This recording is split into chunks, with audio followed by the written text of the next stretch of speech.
Welcome back. We are at it again. Another episode of Shooting the Breeze podcast. I am your host, Chef. Yes, sir. And I'm just that regular nigga, Jeff. Yes, sir. And very eventful weekend. Yeah, it has been. What you do this weekend, man? Man, I actually did do a little something. I was chilling for the most part, but I went to the Richmond Rough Riders game, the Arena Football League here. Yeah, you told me about that. Yeah, went to that. They was winning big in the second or the first half. 43 to like 26 or something like that.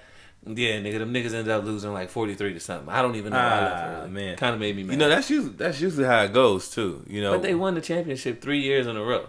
So I'm thinking, I'm here, number 4, get to see some trophies held, something. Hey, you know what? I ain't see a damn thing. Remember how you first got here, you talking about you were good luck? You might fuck around and be bad luck. I think I might. When I wasn't living here and I used to come here to like games, never lost, no nothing. Always was good luck. Now that I done settled in, Richmond must have got used to my ass. They're like, this nigga ain't, fuck this nigga, he regular as hell. Yeah, look, just that regular nigga Jeff. Yeah.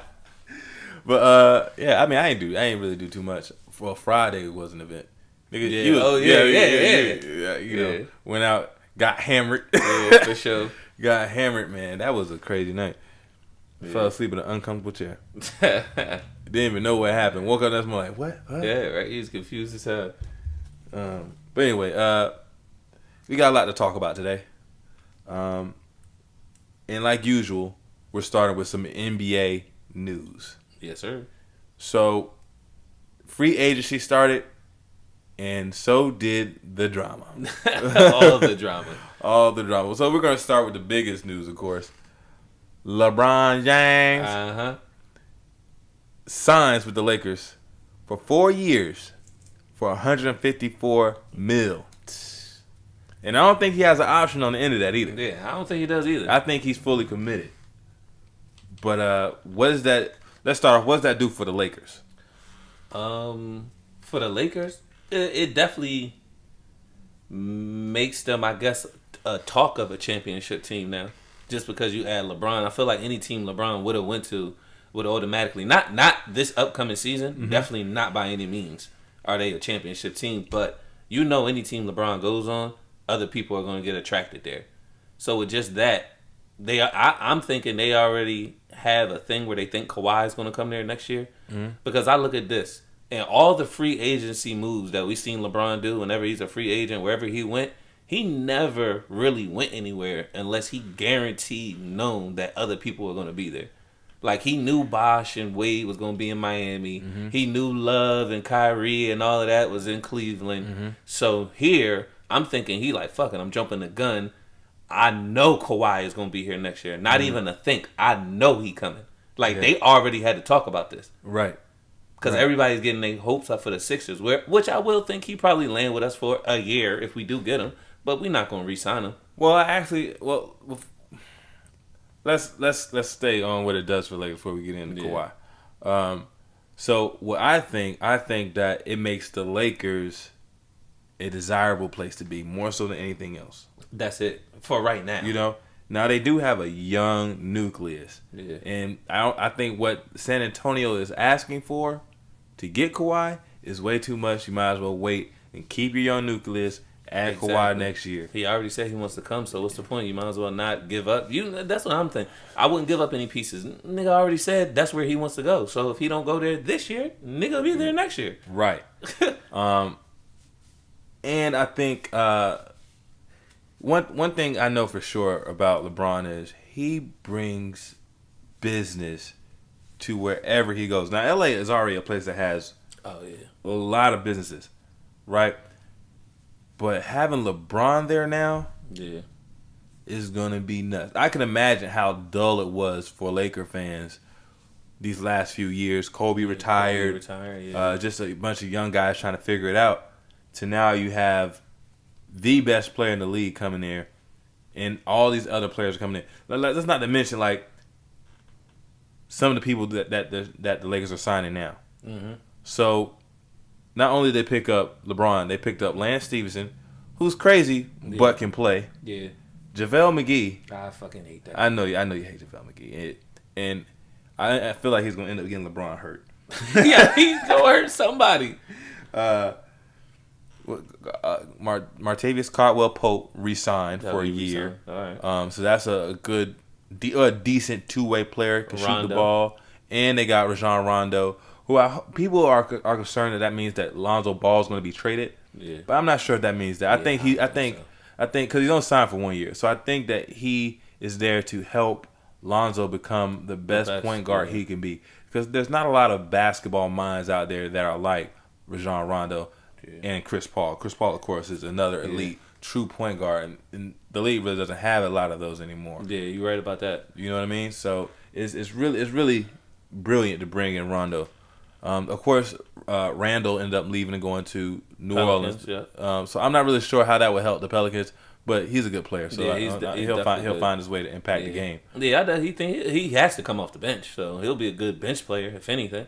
Well, that's unless they're gonna get rid of Cousins or someone like that. But I heard Cousins might be coming to the Lakers too.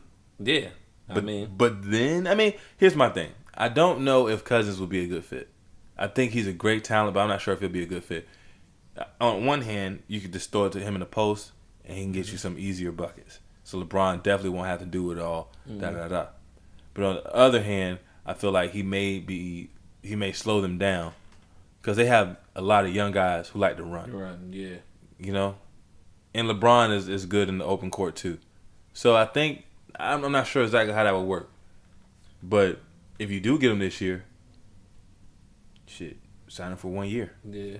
You can see how it goes, and that's another trade, some more trade value. You can send him off and get just filler players that don't take up too much cap space, so you can get another superstar like Kawhi Leonard. Yeah, and maybe in somehow where you might be able to get a B plus type player. You know what I mean? Or some good picks, some draft picks or something like that. Yeah. So there is a way to make it work. I'm just not sure how they're gonna do it. Yeah, but I will tell you this though, with LeBron making this move to LA, I think it was a business move more than anything. It wasn't a championship move to me. Why you feel that way? Because I just feel like first off, he moved to the West.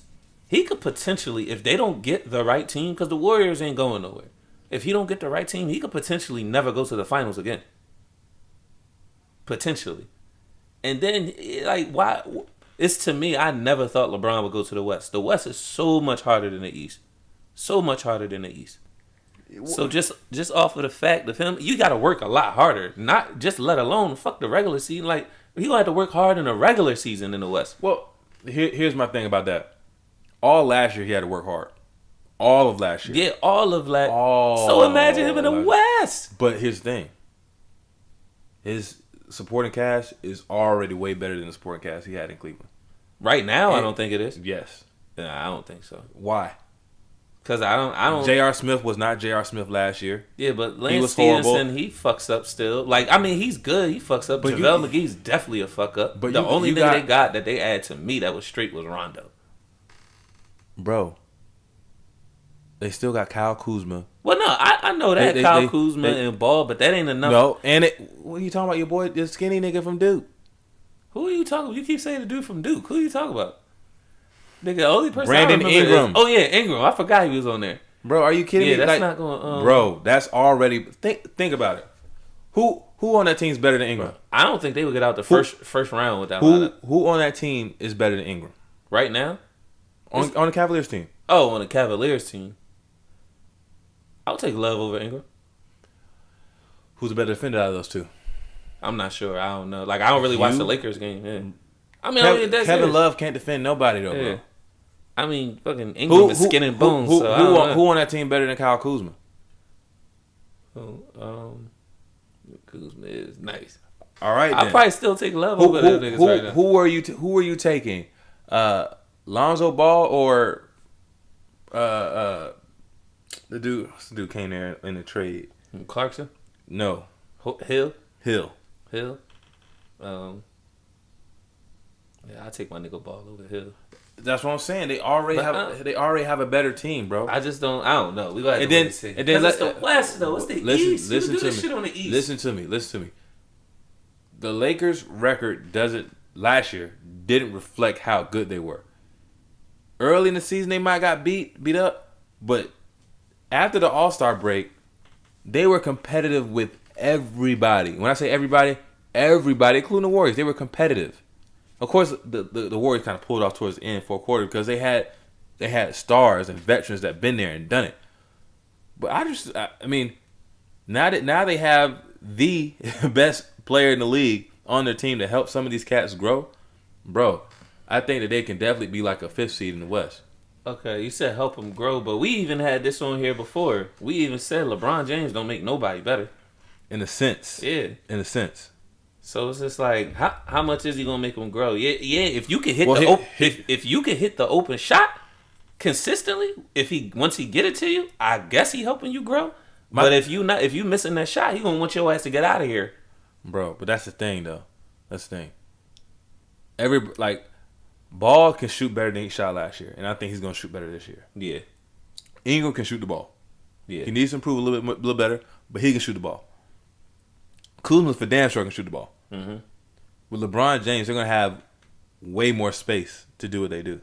Yeah, I hope so. You know what I'm saying? So we'll see. We'll see. I definitely think it was a business move, though. I mean, I think it was a little bit of both, bro. Yeah, because for me, I'm personally thinking championship wise, he should have either went to Boston, Sixers, or it was another team I was thinking. I forgot the third. But it was Boston, Sixers, and another team. Well, that, to me, to be honest with you, the Sixers, because you're not really losing anything. All the young talent's still there. And I'm really not trying to be biased because I'm a Sixers fan, dead ass. But y'all lost some players to free agency. It made the most sense to me. I mean, we lost Bellinelli. Like, we already knew that was gonna happen. Bellinelli's a big part of y'all. Yeah, we knew that was gonna happen. We got JJ back. We cool. Bellinelli was a big part of y'all's success last year.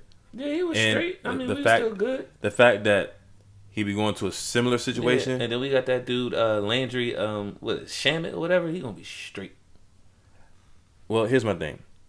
I think talent-wise, the Sixers do have an edge on the Lakers, but overall, the Lakers still have a great young nucleus. I don't think their young core is better than our young core. That's why I said y'all have an edge talent-wise, but if you can compare that with the business side of it too, it's a no-brainer. It's a no-brainer. I really think he went there for business. As soon as they said he bought the houses and his son was going to school there and all of that, I was like, he going to LA. It was a no-brainer. He already had a house out there. Yeah. He just went and got another house. Yeah, that solidified it. That sealed the deal. Like, nigga, I'm here to stay. Yeah, and I think it's probably the best. It's probably for the best, man. I can't even complain. I think this year is going to be a building year, see how they want to play type ordeal. Yeah. But they got all of off season to work at it. Unlike last season. But I think that they're gonna be decent, bro. I think they're gonna be. You think they're gonna make the playoffs? Yeah. Make the playoffs? Yeah, I think they can. Right. I think they can.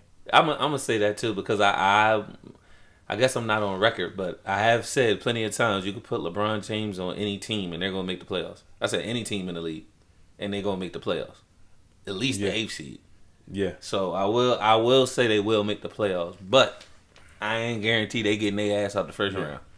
All right. So now let's being that we're talking about the Lakers, let's slide into two people that were potentially supposed to be Lakers this offseason, Paul George and Kawhi Leonard. Mm-hmm. Let's start with Kawhi because we already mentioned him. Yeah. Kawhi wants to be a Laker, right? Yeah, wants to be one. San Antonio doesn't want to give him up for nothing, right? However, he's going to be a free agent next year. So if they don't trade him, they're going to basically get nothing for him anyway. Yeah, nothing. So, you know what I mean? So it's like... And the Lakers know that. The Lakers know that. San Antonio knows that too. Mm-hmm. Don't get me wrong. San Antonio does know that. But I just don't know like how it's going to work. I mean, I don't think Philly has enough. Who is Philly going to offer to get him? Well, they already. I don't know what they was gonna give up because they already said Simmons, Embiid, and Markelle Fultz was all off limits. Yeah. So who else? JJ Redick. But we just signed him back. But it was gonna be and he only got a 1-year deal.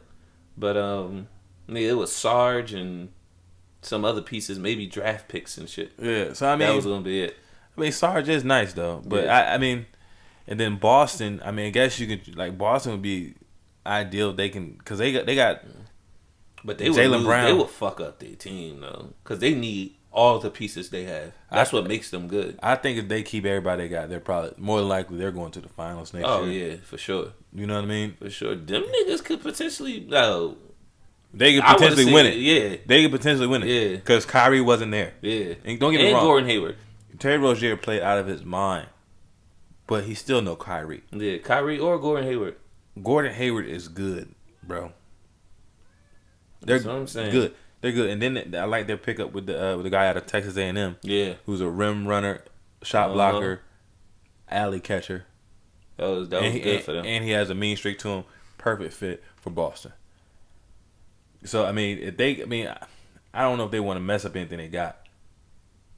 So I don't know where he would go. I mean, I'm not sure if any other teams are really trying to get him, but we'll see. I mean, I know Kawhi wants out. The San Antonio Spurs want something for him, but they got to move him, or they're not going to get nothing, or they're not going to get anything from him. But I did hear if he ended up in Philly, that would be one place that he would stay for more than 1 year. They did say that because of Brent Brown. He used to be the assistant coach there with the Spurs. That probably was his guy. Yeah. By the way, so Kawhi seems to be right now stuck in San Antonio, stuck in Texas. But let's talk about PG. Mm-hmm. To be honest with you, I was very surprised with that. I guess I was too. I was. You know what I mean? Yeah. I think we heard for like 2 years now. Yeah, that he was going to LA. That was his thing. He was always saying that, and they ain't had no potential. They ain't had no ball, no nothing. He just wanted to go there. It was his home team. Exactly. So for him to sign back with OKC, and not just sign back with OKC, but a 4-year deal. He'll be like 32 by the time he gets done with it.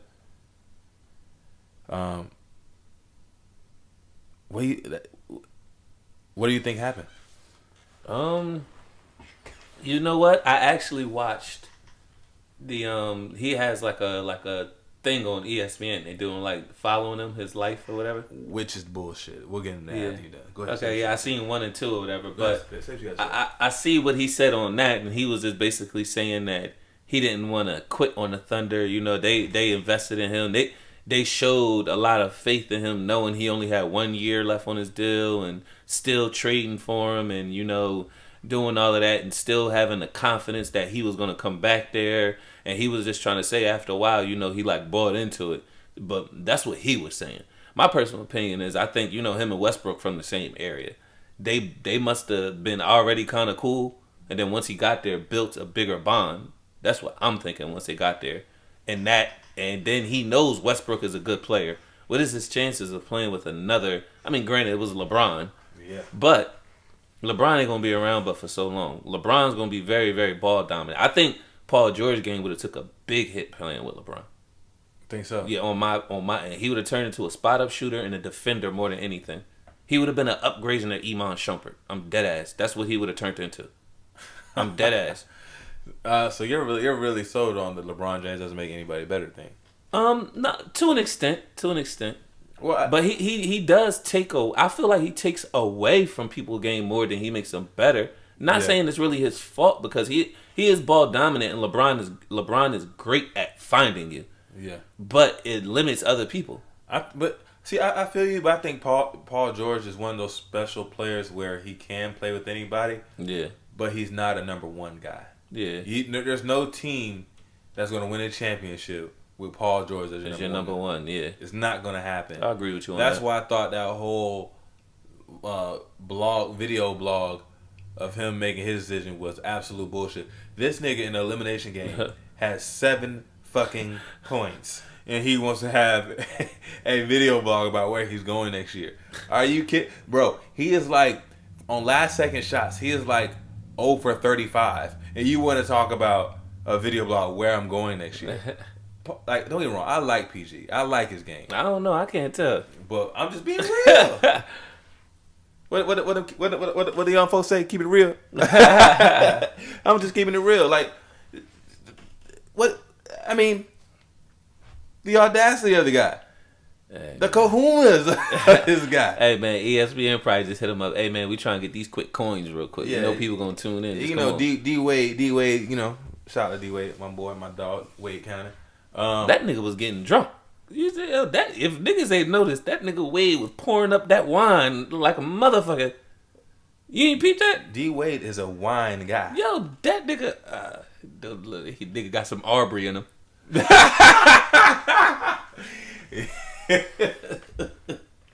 but no. He does drink wine, and that's I think him, Melo, and Braun all kind of do that thing now. Because I know he had his own wine because that's what they was drinking on the show. The Wade or D Wade or whatever the fuck it was called, right? Yeah, something like that. So I mean, especially if you got your own wine, you got to promote that motherfucker. Yeah. It's on ESPN shit. Yeah. But I think Paul George is just wow. Yeah. Just wow. But I agree with you saying how he built a relationship with Westbrook. That's what I really think it was. And I honestly think that he believed that if he were to try to leave, Westbrook would beat him up. I just think that. I think Westbrook would beat him up, and because it would have been a negative light on Westbrook too. Yeah, it would have been. You know, and I think that played the part too in it. I was actually gonna say I actually forgot about that. I'm glad you said that because I really think that their bond being so close on that, and another reason why he didn't want to leave is because it would be a negative light on Westbrook, and it would probably fuck his chances up. Getting another player to come there and potentially winning a ring. Because you know with Paul George, he there for 4 years now. Yeah, now y'all got Melo even get out of there, whatever. Y'all still gonna attract somebody. What when Melo get out of there, y'all can go get some. I get like one or two. Is this Melo last year? Yeah. So they can go ahead. And he get in the bank. I know. He get in the bank. And another thing, Paul George, reason why he probably signed because he's getting the most money he can get if he stayed with OKC. Yeah. So smart. I guess a smart move. It definitely made the West more interesting because the West is the NBA now. Yeah. You know what I'm saying? You got 2 or 3 teams in the East, but the West is the NBA because you got so many different teams that are so strong and can compete with anybody any day. You know what I mean? Of course, Golden State's still at the top. Houston probably still up there as number 2. And then shit gets a little cloudy. Well, shit, I don't know. They done lost Ariza. That was a big hit for them. I mean, but I think they can pick up somebody that can do what Ariza did. Because Ariza was he wasn't Ariza from the Lakers. Yeah. You know what I'm saying? He was a 3-and-D guy. But I think this was his best years in the recent years. This year he was a 3-and-D guy. Yeah. So I mean, if they can find somebody that can shoot threes and play defense and it's like 6'7", I think that they can do it. I think they can do that. That's not too far fetched nowadays. You know what I mean? I need somebody call up Doty, man. Shut the fuck up. Shut the fuck up. Now, did you hear about this? There's one former All-Star who wants to play for the Lakers. Have you heard this? I ain't hear about this, and it better not be fucking Kobe Bryant. No. I'm about to be mad as hell. Like, yo, this nigga Kobe. No, but it's Chris Bosh. Oh, of course. Yeah, he talked about he wanted to make the company. Nigga, Chris Bosh ain't gonna go nowhere but play with LeBron. And you know what? Chris Bosh say his health is good. Health is good. All of that. If Chris Bosh go there, bro, they might be number 4 or number 3 in the West. Yeah, like this year. Right, this year. If he could still play and all that shit and be good this year. Just health-wise. Yeah. And get back in that rhythm, yeah. And then they pick up Kawhi and still have the same young nucleus. And then if JaVale McGee, simple ass, could just be like regular. Birdman. Just be like regular. Birdman. Just do Birdman shit. Just chill the fuck out. And just block shots. Just block a shot and don't even run on offense. Just sit your ass on the other side of the court because you're going to hurt somebody. This nigga, man. Oh, man. I was so mad. Like, when I seen that pop up on my phone, it was like, JaVale McGee signed 1-year deal. I'm like, nigga, he about to hurt the whole team. This nigga about to fuck everybody up. Yo, man. Everybody gonna be on 10 days. Look, it's really funny to see, like, LeBron's like, man, yo, front office magic. I need somebody here who has some grit to him, you know what I'm saying, that can really come in and be a veteran and help us out. He said, well, LeBron, I said, well, LeBron, you're in luck. We got Lance Stevenson. Lance Stevenson. No, but Lance has been hooping. Yeah, Lance I fuck with Lance. And he ain't scared to play nobody. Yeah. He wasn't hooping when he was in Charlotte, but ever since he left out of that situation, he been straight again. He been straight. So I hope he can do the same thing here. He don't have to do too much. All he gotta do is play ball. To be honest, I want him to be Lance. I don't want him to change and be no suit and tie nigga with LeBron. You know what I just thought about? So is him joining LeBron sort of like the equivalent of like Ron Artest joining Kobe with the Lakers? Because remember, they had their thing going on. Yeah, something like that. I never thought they would play together. And then they end up playing together. Yeah. I was like, what the fuck? It's kind of similar. Yeah. It's kind of similar. I'm going to miss Lance Stevenson guarding LeBron. Yeah, that was fucking classic because nobody does that to fucking LeBron. That was classic TV. So, I mean, I don't know. But it's gonna be weird. I can imagine them seeing each other in the locker room for the first time. Yeah, right? It's going to be amazing. So, off of the NBA for right now. Mm-hmm. I'm pretty sure in these upcoming days we're going to see some more signings, more trades. Plenty to talk about. League never stop, and summer league going on. Yeah, summer league going on. So it's going to be a ton of stuff to talk about, including we're gonna also add the TBT tournament to this talk. Because if you don't know, it's the basketball tournament they have every summer. It's a big tournament filled with overseas players, former college basketball players who come back, join the team, and all play in a tournament to win. Some former NBA players. Even some former NBA players to play in a tournament to win $2 or $3 million. So we're definitely going to be talking about that. Already early best of luck to Ram Nation. Yes, sir. I think the first game is the 13th, July 13th. Yeah, I believe so. 13th to 14th. I think it's the 13th. Okay, so yeah, so we're definitely going to be talking about that. But on to something I care about, you care about, and more people should care about. Boxing. Okay. So, if you don't know, heavyweight boxing has been trying to come back. Been trying hard. It's been trying to make a comeback. And we got some young, talented dudes. Actually, all of boxing. Let's not even limit it to heavyweight boxing, but all of boxing. I guess, see, people kind of... Quick side note, before we get into the main topic. Floyd Mayweather was such a good thing for boxing and such a bad thing for boxing. Kind of ruined it a little bit. he was a good thing because he showed that you can be your own boss. Yeah. You know what I'm saying? Exactly. Which is good in a sense. You know what I'm saying? Because you've seen so many times where these promoters fucked the hell out of these boxers and stole money. Yep. A la Mike Tyson. You know what I mean? Mm-hmm. So there's so many times. If it happened to Mike Tyson, I'm pretty sure it happened to a lot of other people. So I'm pretty sure that stuff goes on a regular basis. And Floyd Mayweather showed that you might have to start off that way, but you don't have to end that way. And some people are starting off, like Earl Spence, are starting off by themselves, getting shit done. And I think that that's good. So I do appreciate Floyd for doing that. That's helping a lot of people make their own money and make their own decisions about their boxing. But however, when he was boxing, he didn't bring the most excitement to the boxing ring. It's not necessarily his fault because he went to a defensive style and people couldn't hit him. However, it still wasn't entertaining. Sometimes the most entertaining part of a Mayweather fight was before the fight. You know what I mean? So now that Floyd has retired and has made his way into promotions, it opened up a lot of space for who's going to be the next true face of boxing. So with that, the heavyweight division has been trying to make a comeback. The Klitschko brothers had it unlocked for a very, very long time. Yeah, very long time. They really didn't have any American boxers that were making any real noise. But now we do.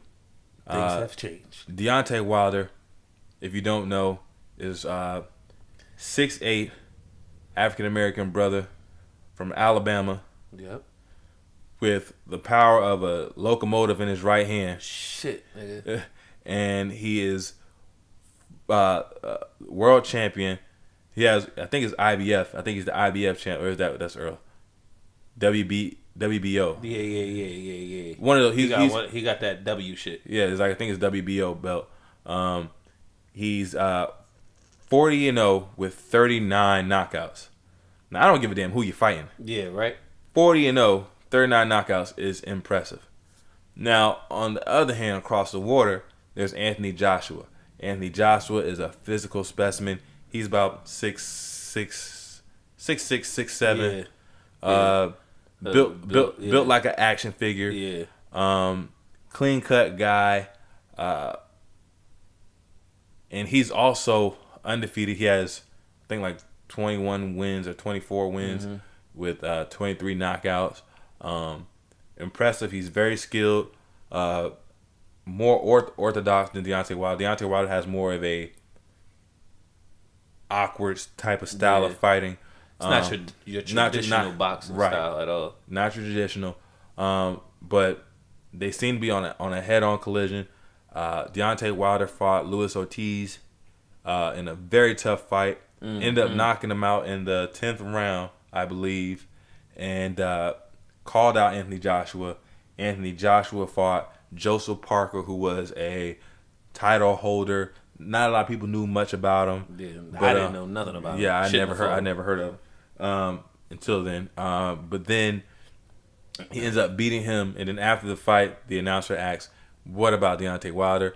He says he wants Deontay Wilder, but if you look at the clip, he didn't really seem that way. But he said he wanted him, so they tried to make negotiations work, and now the fight is off. So let me take you through the time period. Jeff, I'm pretty sure you already know about how this went down. Yeah. They were trying to negotiate. Things kept going, well, I want this. Well, I want this. I want that. I want this. So then on an interview, Anthony Joshua states, put it like this. Give me $50 million, and I'll fight. I'll fight the next day. So, Deontay Wilder's team and his group of his money management basically came up with $50 million and said, here, Anthony Joshua, here. You get that up front. And then everything else is a 50-50 split, and we fight in the United States. The only reason they give him that $50 million up front is because the fight is going to generate over $100 million. Yeah. In the United States. Yeah. Because that's where the money is. Yeah, that's where the money at. So Joshua says, No. We have to fight over where in my house. Over there, where you at? London or some shit? One of them places, man. However, that $50 million can't stand because we don't know how much it's going to gross. Yeah. Because that really takes a lot of the American watchers and pay-per-view buyers out of it, because the fights over there happen like 5 o'clock in the afternoon. I be fucking over here it happens like 5 o'clock in the afternoon. Shit, sometimes be like 2. Yeah, so early as fuck. Exactly. So that $50 million won't be able to stand like that. But however, Deontay Wilder said, "Hey, keep the $50 million. We can fight at your house. Let's just do it. No rematch clause if I win. But there's a rematch clause if you win. Yeah. And if we ever were to negotiate again, everything would be the exact opposite. We'll switch it around." Yeah. So basically, everything that Anthony Joshua asked for, Wilder's team committed to. Yep. Now they just don't want to fight him. Yeah. Now they're trying to fight Povetkin. Yeah, some instead. other motherfucker. Well, not trying. That shit's already set a date. It's basically it's already set. booked.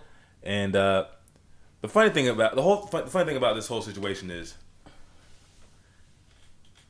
Deontay Wilder was supposed to fight Povetkin probably like 2 years ago. Mm-hmm. A month or two before the fight, Povetkin gets busted with PEDs. Yep, PEDs. Gets suspended. Is that the dude that was at the fight where he almost killed the dude? The Russian dude? Probably so, that's yeah. him? Yeah. So that falls through. And the whole hypocrisy with Anthony Joshua is because he was talking about coming to Brooklyn and fighting Jaron Miller, who's a up and coming American fighter, but has no belt, has no true fights under his belt to say that he's a true contender just yet. Yeah. But he was going to come here to fight him, but he won't do the same for Deontay Wilder. What do you think about that? What do I think about him not fighting Deontay Wilder? Correct. Yeah, it's kind of like the you know how you was describing him earlier, like the nigga he like real big, probably like 6'6", built like an action figure. Nigga has no heart. Yeah, you gonna be that big, nigga? To me, nigga look in the mirror, nigga look like the cowardly lion. If you ask me, niggas just fucking like that shit blew my mind. Definitely once Wilder agreed to everything, and then you still say no, nigga. I smell the pussy, nigga. I smell it. I can smell it. I smell it. That shit, that odor strong, but that odor strong. I can smell it in his tweets. I can smell it on YouTube, TV, anything. That nigga is pussy, boy. Pussy. I don't think I've ever seen a fighter run like this. For real, really run like this. And him to try to act like he not running. I don't even know if he's even acting anymore. Is he even talking? I feel like his promoter's talking. Dead ass though. Yeah. I feel like his promoter talking. He not even talking. Like this nigga is pussy. He's scared. So basically the promoter Eddie Hearns has been tweeting and trying to say that Deontay Wilder doesn't want to fight us. Da da da da da da. Yeah. So people who are in the boxing world start to check him on that. Like, no, Deontay Wilder has been doing everything in his power to make this fight happen. Everything. And you guys have been blocking him at every road, so this fight doesn't happen, so you can milk or continue to milk Anthony Joshua. And Anthony Joshua actually said in the interview, like, he had to think about, and I'm not sure. Yeah. Well, he was talking to a fellow Britain, I don't know how you say it. Britanite. So he was talking to somebody over there, and he was basically describing, well, I have to make the best business decision for my career. Well, if $50 million up front and 50-50 split that's not the best career decision. Like that, what that told me was he fears that he'll lose. Yeah. And I look at it like this. Certain career paths, you cannot be a scary person or have that in your heart at all. One is being a police officer. Yeah. Well, that's a lot of pussies, that police officer. Yes, there is. That's why we're in the situation we're in now. Exactly. So you can't be a scary dude and be a police officer and your job is supposed to protect and serve and enforce laws. Yeah. You know what I'm saying? You can't be pussy and do that. It just won't work. Mm-hmm. It won't work. It happens numerous of times when cops get scared and mistakes happen. And boxing is one of those careers where you cannot be pussy. It's contradicting. You're here to be a fighter. You're here to be a warrior. Yeah, any combat sport, you can't. Yeah. And this is where some of that negative influence of Floyd Mayweather, because everybody's thinking about money before they do the pretty boy Floyd part. Yeah, I think it'd be mixed with both, because in a sense, it's not even, I won't even say Floyd boxing kind of, well, he changed boxing kind of, because now if you lose that O and you gain a 1, it's different. It's like you starting all the way lower level again. That really fucks your money up. That one loss now. It didn't used to be like that back in the day. But like Floyd I don't want to really say he fucked it up, because he didn't fuck it up. He was just that great that he improved it and fucked it up at the same time. Yeah, so because people chasing him. It's a Mayweather effect, basically. Yeah. I mean, do you look at the greats, like your Mike Tyson, your Lennox Lewis, your Evander Holyfield, your Sugar Ray Leonard, your Sugar Ray Robinson, your Muhammad Ali. Yeah, they got multiple losses. Yeah, Tommy Hearns.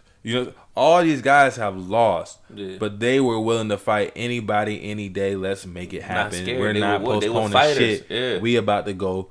It's about to go down. I'm gonna whoop this dude ass. Period. Point blank.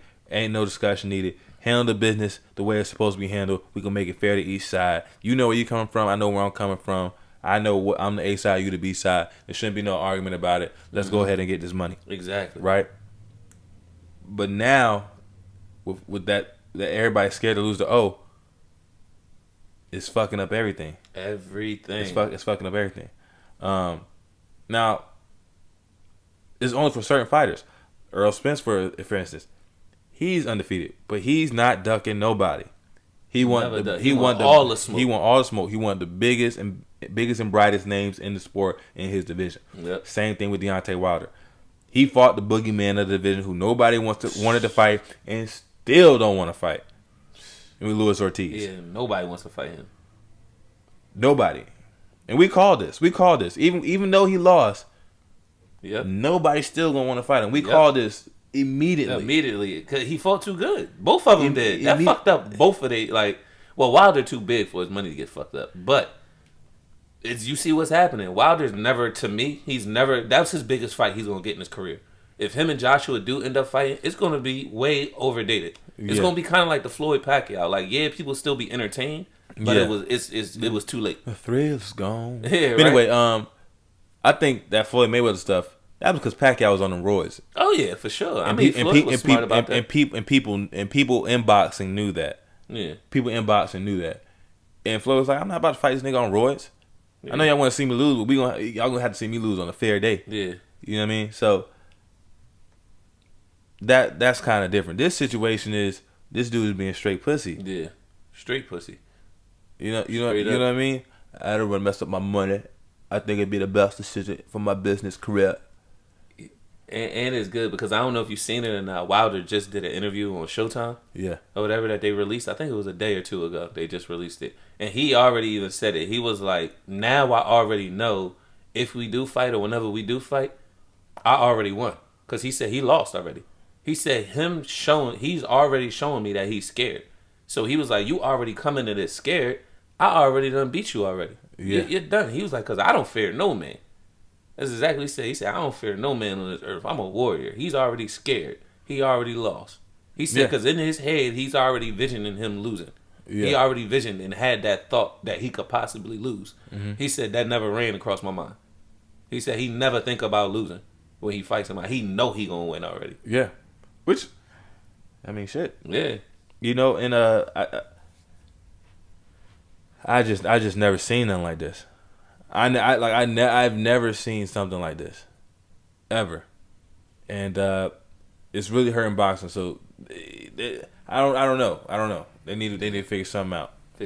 People gotta start getting punished when they duck these, something. They gotta start doing something like that. Start like UFC. UFC find the shit out of people. I'm cool with that. You can't duck nobody in UFC. You have to fight people. If you duck, you're getting fined like crazy amounts of money. See, but that is different because Dana White is over everything. Yeah, I know. That's the biggest But difference. They need whoever the top nigga, who's the boxing commissioner. They can't. Well, they need to. They can't. What you mean? I'm finding motherfuckers. Because people, like I said, Earl Spence, Floyd Mayweather at the end of his career, they are their own bosses. There's nobody over them. They do their own promotion for themselves. But there has to be some kind of rules or something. That's what I'm trying to say. Whoever made the rules up for boxing, they didn't make a no ducking rule. Now here's the thing. Like that's UFC what happened did. to Triple G in a sense. Because remember, if you have a mandatory, if you continue to not fight your mandatory, but that's what Kell Brooks was doing for some bullshit. He was only fighting mandatory. He was only fighting mandatories who weren't anybody. Because remember, wasn't he supposed to fight Earl Spence like twice, and he ducked him and ended up getting some other people as his mandatory. Yeah, and then he got put in a position where either he couldn't duck him no more. He couldn't duck him no more. But so he did eventually duck him. That's what I'm trying to say. They need to get rid of it because we should have seen that fight earlier, and Earl Spence would have got bigger fights earlier. Yeah, I mean, I agree with you. That does something needs to happen to make these fights happen, so that people can get back to really enjoying boxing. Because you know when people were fighting each other, boxing was that sport. Now you just pick and choose, like how you said. Yeah. Everybody just duck. It's just but it is getting better though. Don't get it twisted. Don't get it right because there's so much talent in multiple divisions. Yeah, and I can't wait because I think Showtime is really doing a great job. They're putting on. HBO used to be that nigga. It used to be. Then once Floyd went over to Showtime, it changed the game. Changed everything. It changed everything because boxing, HBO was the home of boxing. For real. HBO boxing at dark or some shit like that. It was crazy. Yeah. It was crazy. But to close this out, Anthony Joshua, stop being a bitch. Yeah. Deontay Wilder, I want to fight that Dominic Brazil dude. Oh, word. It don't matter who he fight. He won't fucking knock out. I want him to fight. You know the dude that we don't really like, the light skinned dude, chubby. Oh yeah, I think I know you're talking about. Yeah, we don't. Yeah. I don't. You know what I'm saying? I don't really like him, but he been talking. American dude. You're talking about? Yeah, he used to be a basketball player. Or something. Yeah, or a football player. Yeah, something like that. Yeah. I know exactly what you're talking about. Yeah. He said Wilder. He said in an interview that Wilder's not that nice, or he don't punch that hard, or something. He said some bullshit. Anyway, he need to fight that nigga. He'll fucking kill him. I want to fight him. I want to fight him. So that's that. All right. And Joshua, before we stop this, Joshua, let your nuts hang, nigga. Let them shits drop, nigga. I'm pretty sure you are past puberty, my nigga. Come on, man. Right. No bitch assness. So on to something that's going on in the hip hop world. So were you aware that XXXTentacion's accused murderer was arrested and in custody? Yeah, I did know that. Okay. So have you heard the latest news? No, I haven't. Okay, so the latest news is that while this guy is in custody, I ain't gonna put his name out there because if you want to find out, you'll find out about it. And I ain't trying to embarrass nobody. Even though, because the thing is, he's accused. Yeah, we don't know if he did it or not. Did it. You know what I'm saying? He probably had something to do with it. I don't know if he pulled the trigger. I don't know. Yeah. So until then, I'll just leave his name out of this. But his accused murderer allegedly has been assaulted and raped while locked up and is now in PC, protective custody. I mean, first off, I feel like that nigga can sue the jail. Cause nigga, you killed a high profile person. Even if he wasn't as high profile, that case and that everything, just that incident was very high profile. Mm-hmm. Why would you put a nigga in population? And he's in Florida, his hometown. That was the dumbest shit in the world. He definitely could sue the prison. I'm pretty sure he can. I'm pretty sure he can't. But that was very dumb. When it's a high profile thing, you automatically supposed to go on PC. You don't put a nigga in population. That's retarded. Because you know that's going to happen to him. That's like a kid or a dude that molested a child. They already know straight from the gate, you have to put them in PC. If not, their ass gonna get murdered. And everybody knows that. So if you put them in population, nigga, they family gonna see you. They gonna get paid. Yeah. That's a fact. So just off of that, that's kind of wild to me. I mean, I don't want no PC. Yeah, I mean, it ain't your choice. Oh, well. Yeah, it ain't your choice. If you gotta go in there, yeah, that's not your choice. On certain situations, it's not your choice. But you can do that. They can recommend it to him. Maybe that's something that happened. Maybe they recommended it to him. Because, I don't know. I ain't going to say act like I know everything from the T. Yeah. But maybe they could have recommended it to him and he said no. But that's still wild regardless. Hey, dummy. Yeah, that's wild regardless. And, I mean... The raping shit is a little bit extra. Bro. That shit is OD. Bro. Come on, bro. Y'all wasn't satisfied with just beating a nigga up? We gotta take it to that extreme? I mean, the thing is, I think they wanted to dehumanize him. Still, but I know the ass whooping was a regular ass whooping. I know they probably beat the shit out this nigga. You could beat a nigga up, have his shit leaking, and pull his pants down and pull out a phone and kick him in his ass. That's dehumanizing him. Fucking raping a nigga? That's on some other weird shit. I mean, I do agree with that, but would you or would you not agree that rape happens a lot in jail? Oh, yeah. I think that's just the norm, probably. Right. So, I think that they was like, man, fuck that. Now, and also allegedly, these were some associates of Kodak Black, who was really close with X. Yeah. So, I don't know, but I mean, Ray J was talking about the booty gang. Yeah, and and some niggas just like to do that shit. So it's like, look at this nigga. That nigga's probably in the weight room doing squats and shit before he got locked up. Didn't see it coming. Nah, it's probably one nigga that just took it there. Like, niggas probably didn't even know it was gonna go there. Yeah. Nigga probably was all amped up and shit. Yeah. Fucking nigga about to fuck this nigga. Everybody probably like, they had to sit back and think about it. You know what? Nigga, fuck the shit out that nigga. and the whole thing, homie, if they, like, I'm pretty sure they probably beat bruh up bad, right? They had to. So that nigga's probably knocked out. Bro, if he got raped, imagine it. First off, if you had any ounce of energy, would you let a nigga rape you? Nah. That nigga had to be beat unconscious. Well, we're assuming that. He had to be, dog. Sometimes, look, I can imagine, you know how some people, like we were just referring to some lyrics that Nicki Minaj said, well, if your man will do you right, fuck his best friend and make him a yes man. Yeah. The whole point of that wasn't just to fuck somebody. She fucked his best friend to really prove a point or to really cut him, right? Yeah. So sometimes he just might beat the nigga till he can't move. He's still conscious and then do that. So he got to sit there and experience it. Yeah, that's out. That's wild. But now, let's think about it. Is that karma? Who knows? Because I look at it this way. Is it that kind of? Is that's like some wild karma? Check this out. If you kill somebody who's all about positivity, this person wasn't perfect, but he's all about positivity, trying to change the world, trying to change himself, and you just kill him over $3,000. Yeah. That's incredible karma. But the catch to this motherfucker is, what if he's the wrong guy? That would be crazy. Bro, what if he's the wrong guy? What if he didn't even do it? What if he was just in the car? Well, yeah, I don't even think they doing it all. I just think they just probably did it just because he was involved in it, period. Ain't no denying that guy wasn't involved in it, because they said they got him on surveillance, buying the gloves.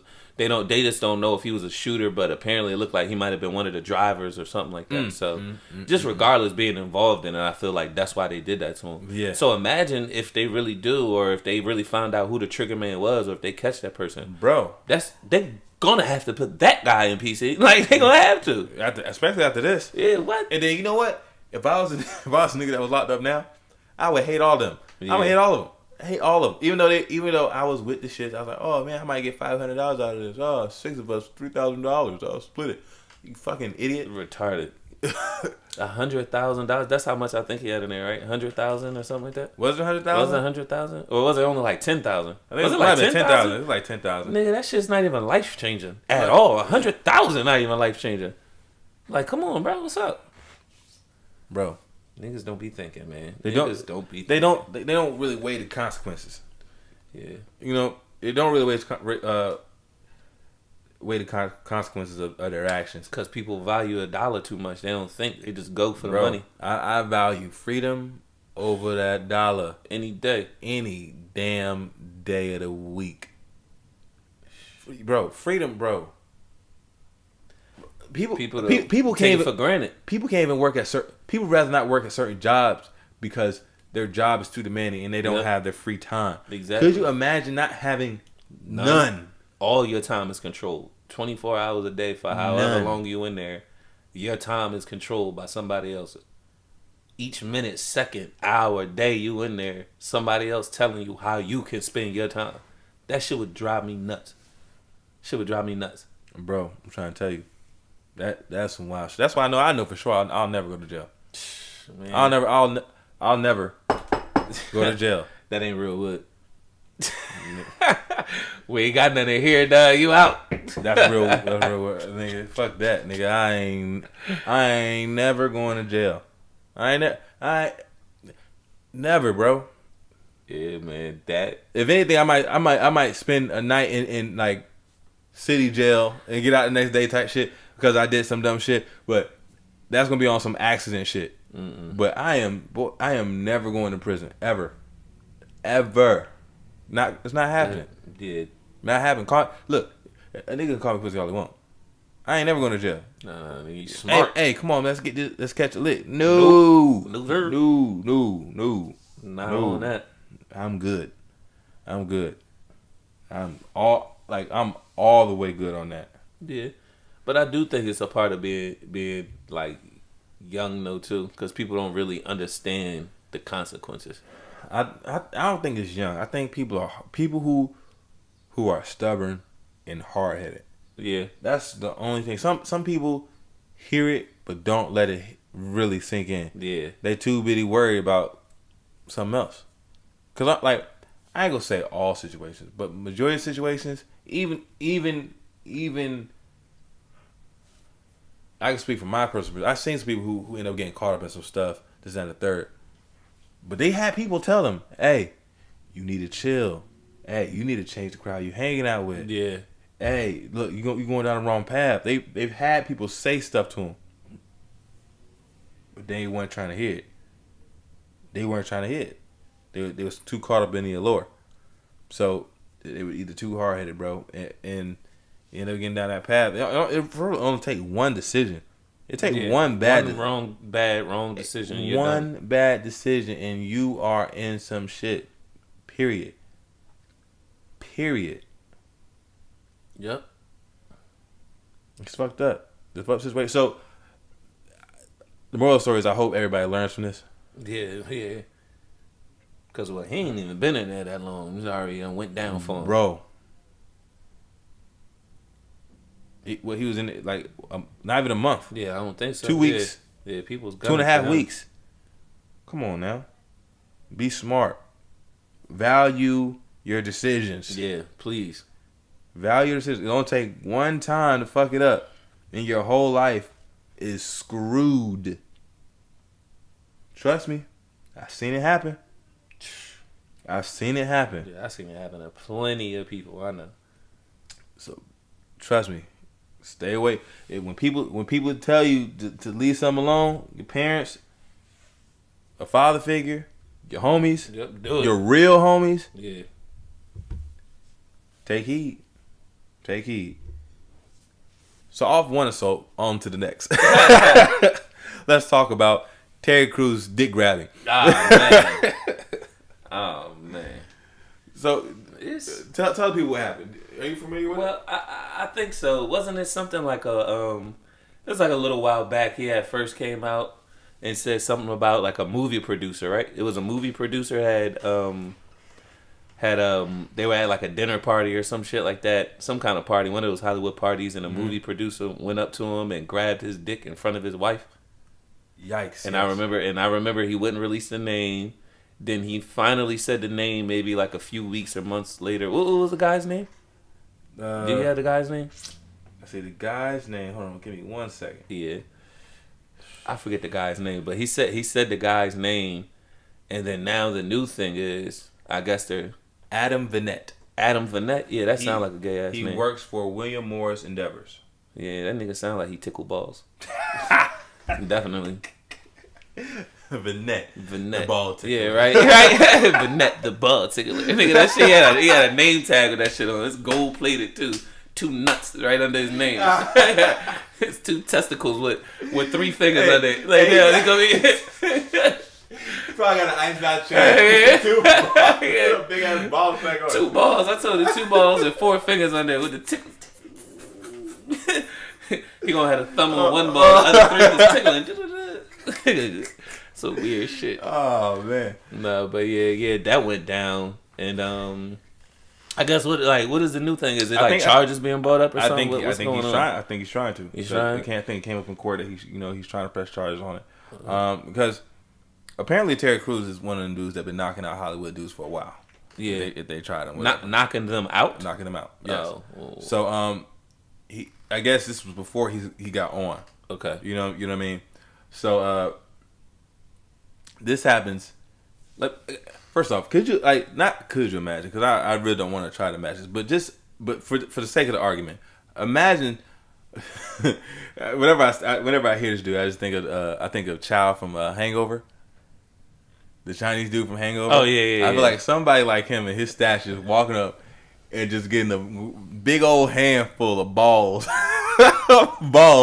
from Terry Crews. Now, it's funny, but it ain't funny, right? Yeah, it's not funny. Now, the funny part is that Terry Crews has played a homosexual in some movies, right? Yeah, and he's and he's always using like his body as an instrument for his acting. Yeah. So it's kind of like, for people who don't care about this, it's kind of like saying, well, look at how she's dressed. She was asking to be raped. Yeah, right. You know what I mean? Yeah. So I do think this is fucked up, and I'm pretty sure this happens a lot more than we think. Yeah, than we think. You know, this Me Too shit ain't just girls. You know yeah. what I'm Oh saying? yeah, I know for sure. Guys definitely get, you know what I mean, probably shit done to them and stuff like that, but they just don't want to talk about it, or they don't want to be like, oh, such and such hit on me, because they already know the backlash that's gonna come with that. Yeah, I mean, as a man. Well, see, if you get hit on, nigga, I don't know how the gay dude try to like say some slick shit to me and I just walked off. Mm-hmm. You know what I mean? I'm pretty sure you. I'm pretty sure we both have had that experience. But for somebody to actually like do something physical to you is like on a whole nother level. Yeah, that shit's out. And if it is as bad as on the women's side of things, yeah, there's probably some dudes out here who are in movies and shit who don't suck some dick.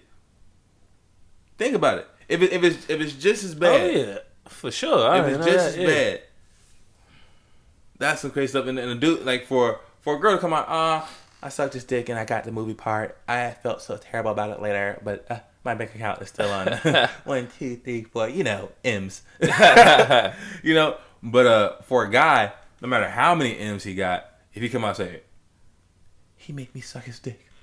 Nigga, like, this bitch ass nigga, what you doing, nigga? Why'd you punch that nigga? What do you mean he made you? Ain't nobody gonna make me suck no dick. You crazy as hell. What's wrong with you, nigga? You wanted that shit. Nigga.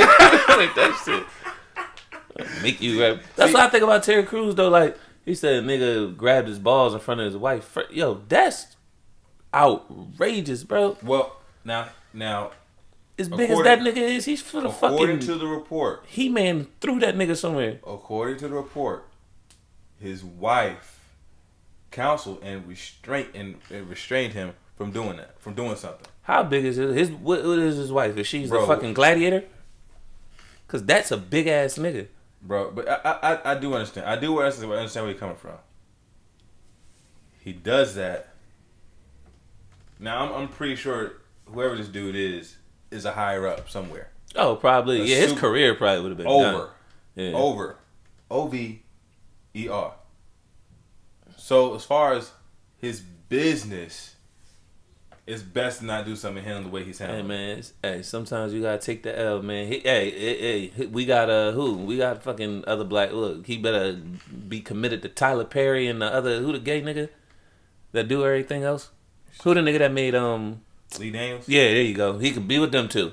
I'm pretty sure Lee Daniels are like that nigga. Lee Daniels are probably trying to hit on him too. So you're trying to get him hit on again. That was you trying to do. Hey. You crazy as hell. See, but I don't know, bro. I mean, I think for business sake, I think he handled the best way. For street, still had Ice Cube. For street sense. For street sense, no. You know what I mean? And you say, oh, how big is his wife? We gonna fucking throw his wife out the way? Nah, I ain't saying that, but I'm saying she can't restrain that nigga. Like, she can't fucking hold him back. That's the way they trying to make it sound like she physically held that nigga. Hell nah. If he wanted to get away, he could have got away. Bro, how I see it is his wife is like, Terry, think about your family. I imagine her standing in front of him, looking up at him, hands on his chest. Terry, don't do this. Well, this is gonna fuck up. I understand you're upset right now, but this is just a moment. This is just a moment. Don't react. That will mess up years. Well, You're about to say some ignorant shit. Yeah, You're about to say well, go ahead, that's what I was gonna say. She must be from the suburbs or something, because she ain't from the hood. Because the hood bitch, even I don't care how much she would have grown, the growth, the longer she would have been around money. At that moment, she would have been like, "Oh hell no, whoop his ass." That shit would have went down. Talking about be calm, think about this. And shit. What this nigga just grabbed my shit? This nigga had dick and balls in hand. Nigga, what? This nigga, he had everything. What if that nigga was wearing sweats? He wasn't wearing no sweats. I know. Dress pants. That's worse. Yeah, dress pants. Boy, that's worse. You're right. Because you ever got to twerk it like a ball or something like that, bro? It's bad. I might as well not have nothing on. I might as well not have nothing on. Nigga, you just got your fucking dick grabbed by silk hands, nigga. Like that shit's crazy. I mean, look, I understand where you're coming from. I completely understand where you're coming from. But I have to get the other side of it, because if say he just uppercuts the hell out this man, if he uppercuts him, I'd have been like, nigga, that's Damien doing Damien shit, nigga. You shouldn't have fucked with Damien, nigga. That's all I'm saying. Nigga, you see, yo. Tupac he was gay in that movie. Yeah, he was. Damien was gay. Damien was also no. I guess so. He probably would have tried to nigga. He probably got done watching that shit, something like that. I didn't even think about that. Nigga seen that Tupac scene. Let's see. Oh my goodness. He said he likes those roughnecks. Maybe if I just grab his Johnson. That's pretty straightforward, isn't it? That's ballsy. So I mean, look, Terry Crews, man, I do feel for you. Pause. I gotta pause. We're talking about dick. Yeah, right. I do feel for you. Pause. To be honest with you, we say we would have sparked off somebody, but ain't no telling how he would respond to that shit. Yeah.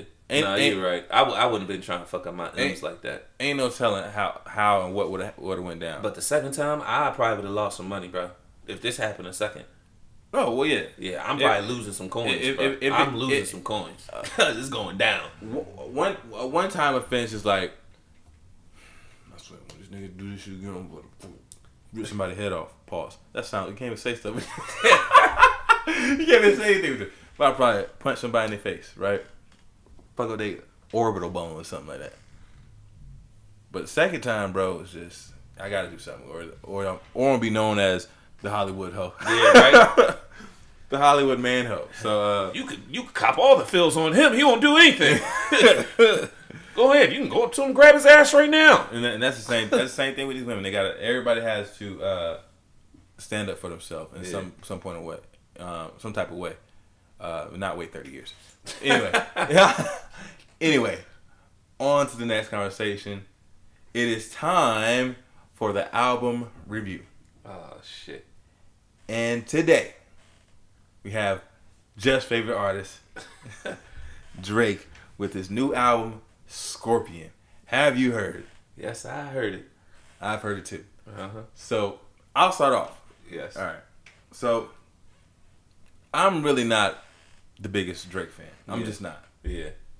He doesn't make the kind of music that I truly enjoy. Mm-hmm. So going into this album, I try to put myself into the shoes of a empty slate. Like, I don't have any opinions about Drake. I don't have any opinions about any other music. Mm-hmm. I'm going to hear open-minded, no bias. Yeah. Strictly about the music. And this album is basically a double disc. He has a hip hop or rapping side, and then he has somewhat of a R&B side. Okay. All right. Now it's roughly about 25 songs. And boy, I didn't want to listen to all this. This is a whole lot of Drake to listen to. And the funny thing about it is I haven't heard any of the songs until today. Yeah. But from when I listened to it when I was working to when I got here, yeah, I've heard basically this album 3 times. All right. So I'll start off with what I did like. Okay. All right. Some of the rap songs, like actually a lot of the rap part is catchy choruses. They have some work. They have some good wordplay, and the beats are decent. Some beats are hard. Some beats are meh. Yeah. You know, but for the most part, it's typical Drake music. Yeah. Now on the R&B side, some of my favorite tracks come from the R&B side. I have 2 songs on there that are like I really rather enjoy. I don't think. Well, I'll leave it at that. That's what I did like about this album, Scorpion. Okay. Now, on the negative side, I think on the rap, Drake is playing the victim too much. And what he's saying in his raps, he sounds sad and alone. It's like an emo or something, bro. He sounds sad and alone, and very, very sensitive. You know, which I mean, sensitivity isn't necessarily a bad thing, but like all his rhymes were just sassy, which is not something I want to listen to. I don't want to listen to a sap album. Yeah, you right about that. You know what I mean? Even on my R&B joints, I had to have some upbeat songs. Switch. I fuck with R&B. You know, I do. So on the R&B side, one, I don't think Drake is the best singer. The first 2 songs in this, which were Peak and Summer Games, I absolutely hated.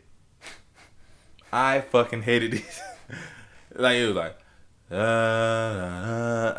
bro. It was like it was just like, what am I listening to? Like what is this? Like the first 2 songs, cause I work with these two young boys. Yeah. And they didn't say this album was great, but they like it. They like it. And when I heard these first 2 songs, I pressed pause and turned around and looked at them with disgust. Like, what the hell is this? Is this your man's? Somebody come get your man's. Whose man is this? Yeah, right.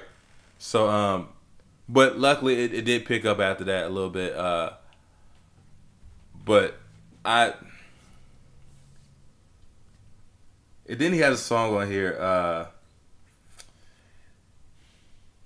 I forget which one it is, but it sounds like it's a song that gets played in gay clubs, and grown men shake their ass to it. I can't remember. It's a side. It's one of the songs on the R&B side, and that's like, what? He probably purposely did that shit. Who knows? Maybe I don't know, but it's not for. That's no. You know how his marketing team probably told him, you gotta cover all avenues. Come on, Aubrey. Now, as far as the production, I do think I think 40 does a really good job at putting beats together, and making them catchy. I think Drake does a good job. I don't know, Drake and his team have a good job of putting together good choruses for people to sing along to. I really do think that. I'm pretty sure I'm gonna hear a lot. Like if I go out to a bar or a club, I'm gonna hear a lot of these songs getting played against some play. So I think they do a really good job at that. So overall, I gave the rapping side. But I feel like you gotta give it a whole total. I am. I gave the rapping side about a 6.5, and I gave the R&B side about a 7.5. So ultimately, it's basically just a 7. I rounded to like a 7. 6.89. 7. All right. What about you? Yeah, for me. Let us have it. What was the name of this album? Scorpion. Yeah, nigga, this shit done killed me, nigga. That shit stung me and killed the shit out of me, nigga. What the fuck is this shit? No. I've never listened to a whole Drake album, but I'm 1,000% sure this is this nigga's trashiest album. It has to be by far. The rap, like I said, like how you said, it was catchy hooks, beats. Some of the beats to me, they were alright. Some of them, most part, fucking, I didn't feel nothing from it. You know what I'm saying? Mm-hmm. I didn't really feel like it was just Drake songs. Like they weren't ass, they weren't crazy hot. They were just average ass songs. Like it was nothing for me to be like, all right, bob my head, this shit hot. Like, oh, yeah. Word, let me send this to Bob. This shit on fire. Oh, this beat crazy. Like it was nothing like that for me. Mm-hmm. And the R&B side, get me started on that bullshit. That shit was pure garbage, nigga. Pure garbage. Bro, this nigga started singing. I don't even know who the fuck this nigga. I'm pretty sure I sing better than this nigga. This nigga is horrible, bro. Horrible. I think that nigga best fucking singing song was probably I Found Your Lovin', and I thought he sounded horrible on that. Nigga, I don't even know. The nigga's lost in a loud whisper somewhere. And then what was it? I think it was the second song. Sounded like, Stacy's mom. Like, what the fuck is going on, Drake? What is going on? Like, Stacy's mom is got it going on. She's all that I want and I waited for so long. Come on, nigga, what's up with you? I feel like Drake could have been in that video, being a little kid, peeping through, Stacy's window, like mom's blonde's window, looking at her in the shower. Weird ass nigga. And then, what else did I think about that album? It was just pure, like, just garbage to me, bro. So you didn't the R&B side was wigadocious, nigga. That shit damn near get a -12, nigga. That shit was horrible. The rap side, it was. I remember it was one song I was kind of fucking with. I think it might have been that Non-Stop song. But then when the nigga said, "I'm still light skinned, but I'm a dark nigga too," or something. What he said? And he said it fucking gay as hell. I'm light skinned, but I'm still dark. I'm light skinned, but I'm still a dark nigga. I'm light skinned, but I'm still. What you like, dark niggas or something? What's wrong with you? Fuck, if you light skinned, be fucking light skinned. What the fuck wrong with you? I'm light skinned, but I'm still a dark nigga. Dark niggas cool or something? What is that? Do you find dark niggas attractive with your weird ass? And then, what else this nigga say? I always have to have a glass of wine before 8 p.m. or something like. What the fuck are you talking about? Or when the sun drops, I have to have my glass of wine. Look at your gay ass, nigga. Twirling wine and sniffing shit. What the fuck is wrong with this nigga? Man, this nigga got me hot. His gay ass album. Where's his album cover at? Let me roast this nigga. This nigga, weird ass fucking haircut. Nigga look like he had a turtleneck with chains on. What is this nigga got? The fake ass waves, nigga. Your thick ass goatee beard combo. Weird ass nigga. This nigga look white, Cuban, and black. Weird ass nigga, man. Drake is a bum. This nigga's corny. He's corny, man. Like how you said, man. If you listen to Drake, you either you're mad sensitive, you going through some women issues or something, or you don't know how to express yourself emotionally, so you let Drake do it for you, and you like this nigga. But for real though, one of my niggas from back home, I'll say this. He's to me, I thought it was a very good quote, and he hit it right on the head. That Drake has a song on the album called Emotionless. And I'm just saying this with my friend, and shout out to Antoine. But I feel like he hit it right on the head when he said that he has a song called Emotionless, and that's exactly what this album was. It was emotionless. You didn't really feel anything from it. Like, yeah, you could say it was cool, it had some songs, average ass songs, nothing crazy, but at the end of the day, I don't feel nothing from this. This is regular ass songs. Like, this nigga could have just dropped this on a mixtape. Like, I feel like he just took a whole bunch of throwaway songs and just put them and said, I'm gonna sell an album. Nigga, like, these aren't his verse from that Look Alive, this is better than anything that's on that album. Just that verse is better than anything that's on that album to me. Anything. The one song I thought was gonna be straight, I thought was his best rap song, but then he kind of started singing in it and it threw me off. I'm not a fan of that. Like, if you can sing and rap, do it well, then I like it. Like, I think Chris Brown does it good. I think T-Pain, them niggas, people like that, they do it good. Drake, you don't do it good. Stop it. Stop it, please. It was somebody else I was thinking that like rap and sing that didn't do it good, but you don't do that shit good. Just stop it. Just stick in your pop lane because your rapping is suspect too. I ain't feeling that either. Cause this nigga rapping is fucking soft ass rap. This nigga needs his own genre. I'm dead ass. He needs his own fucking genre. What's it gonna be? I don't know, something with sensitive something in it. Something bitch like symptoms. I don't know. Nigga need something. But I'll give it a grade.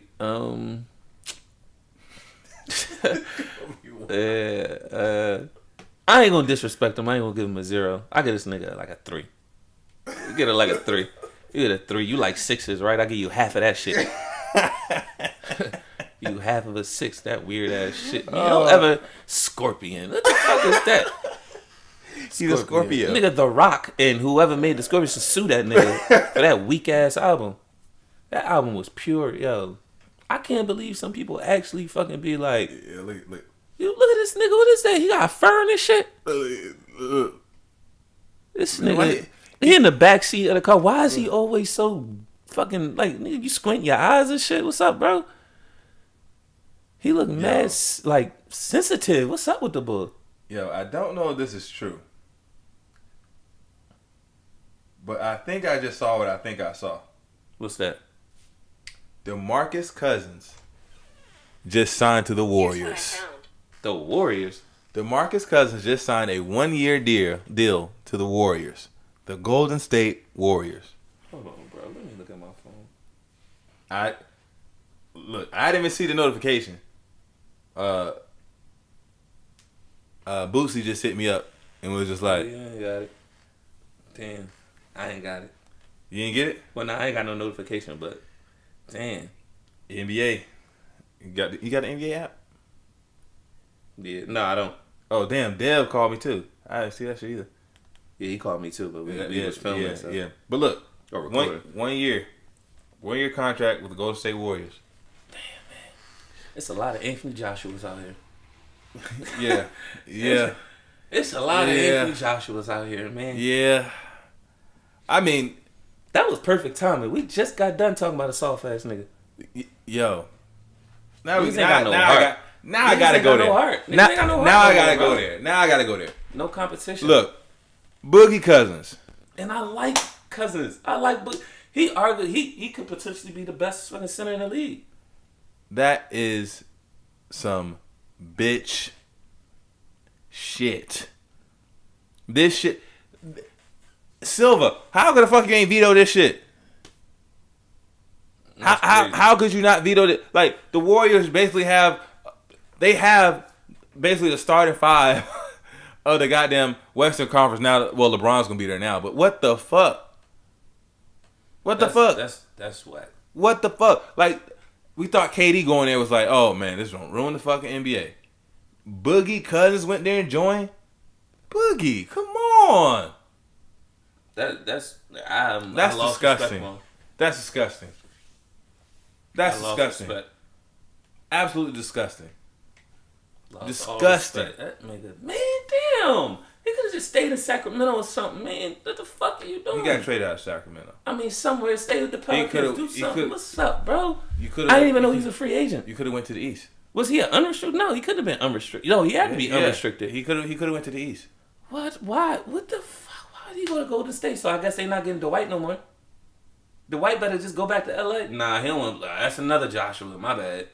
Everybody got fucking Anthony Joshua and fucking Aubrey fucking all up inside of them. Pause. That shit in their bloodline. Yo, Boogie Cousins, yo. Let's just talk about this real quick. I'm just gonna say this. See, my wife is an NBA fan, but more and more she is growing out of it. And like, granted, she's more of the old school mindset, where you get drafted to a team, you become that nigga, and you take your team to wherever it needs to go. Yeah. You know what I mean? But now I kind of feel like it's gotten so bad. It's gotten so bad that you have to join other teams. You have to, because everybody's going to one team or the other team. Like, I just don't. I honestly don't understand. I don't understand that the people who are supposed to be competitors, the best competitors in the basketball sport on the planet, don't want to compete. And I don't understand why the fuck did he... When him and AD, they had something there. They could have stayed there. That could have attracted people there. I don't get why people always got to leave and... Like, you fucking up your money and all of that. Like, he could be getting more money somewhere else. Because I know Golden State don't really have the money to be giving him what he's worth. So, nigga, they getting you for a fucking steal, my nigga. A steal. You could go somewhere else and really work and really earn that championship and get paid at the same time, and people will respect you more. What is the point of this? Like, I don't see. I lost respect for KD, Cousins. All of these niggas is doing this weird shit, chasing these. Man, that shit is weird. Shit is weird. That like, it's. I really don't have words for this no more. I guess we the last generation that really thinks this shit is fucking up their legacy. Because if they really honestly thought this was and people cared about it, then they probably wouldn't do this. But once I really think we like the last generation. So once we disappear and fade off, all the new people, they ain't gonna care about that. Just so like, all the upcoming people ain't gonna care about it. They gonna look at it as great. People don't care about the essence of shit no more. Yeah. People don't care about the essence of real competition. People don't care about the essence of, look, I know where I'm at. I'm gonna get whoever. I'm gonna get the people who are drafted to my team. I'm gonna put them on my back, and we gonna do this. Now it's more so. Usually people will go to like link up with other people. They be like on their way out of the league. Yep. You know what I'm saying? They try. Now they can't lead a team no more. You know what I mean? They can't lead a team no more. So then they go to somewhere else and link up somebody. These niggas here are like, oh, I haven't been to the Western Conference. I'm 26. Fuck it, let's go all join up. That's too much. And I know people gonna say, oh, well, LeBron. Look, listen. Fuck all that. Listen to me. That shit is weak. Period. Point blank. Boogie, weak ass move. That's very weak. KD, weak ass move. Very weak. Weak ass move, man. Weak ass move. Damn. Weak ass move, and that's all I gotta say about that shit. Because I'm not about to talk about some bitch shit. Yeah, neither am I. That shit. Niggas act like they don't want to compete no more. They want all on one team. I'm about to boycott the NBA, dog. I'm about to boycott the NBA. What is the point of this shit? It's about to be a team full of all-stars going against average niggas. Yeah, what is the point? That's what it's gonna end up being. Yeah, there's no point in watching the NBA. Fucking whack. Man. Who got nigga big three? Everybody start watching. Matter of fact, support LeVar Ball, nigga. Watch that nigga basketball JBA. shit. Yeah, fuck. Watch that shit, nigga. Fuck the NBA, nigga. They just letting niggas do whatever over there. Shit's retarded. Fuck that shit. That shit's whack. Right. That shit's whack. Big three and LeVar Ball league. That's the only shit I'm watching, nigga. About to start watching Euro League all the time now. Yeah, it's whack, man. Damn. Shit is way too whack. I can't do it. Fuck it. We're off that.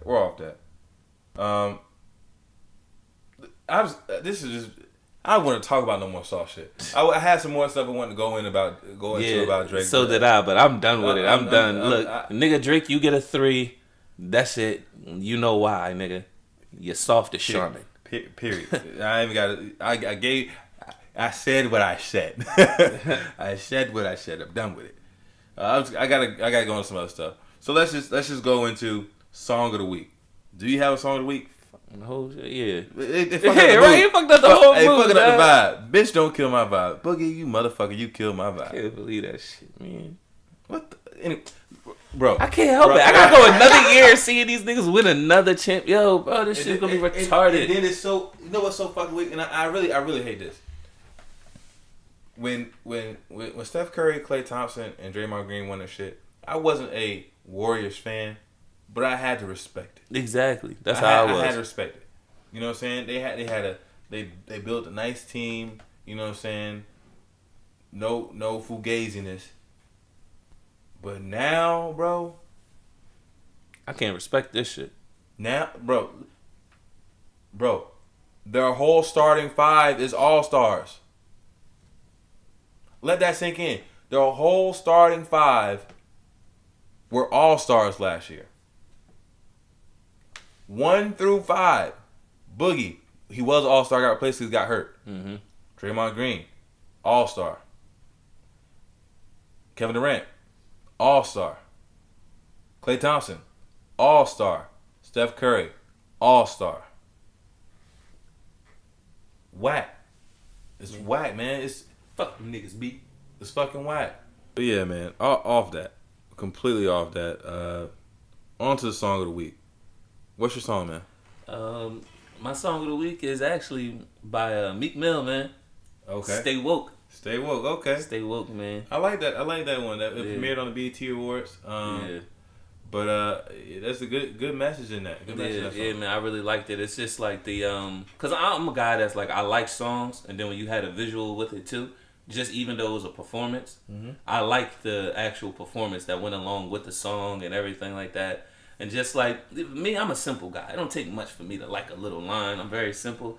Just the one line he was saying with how do you expect to pledge allegiance, or how do you expect us to pledge allegiance to the flag when they're killing all our sons and our dad? Like, that's a real ass statement. Yeah. How do you expect people to do that shit when you out here murdering us? Can't honor nothing like that. But you know, just little stuff like that he says in the song make me really feel the song, because that's some real shit, and he did it in a clever way. Yeah, I mean, I think Meek. I think it was a perfect way for Meek to reintroduce himself back to the rap game. I think it shows a little bit of growth, even though Meek has always been talking about the struggle. Yeah. But I think people just pay more attention to it now. Yeah, I think he came correctly with this song. Yeah.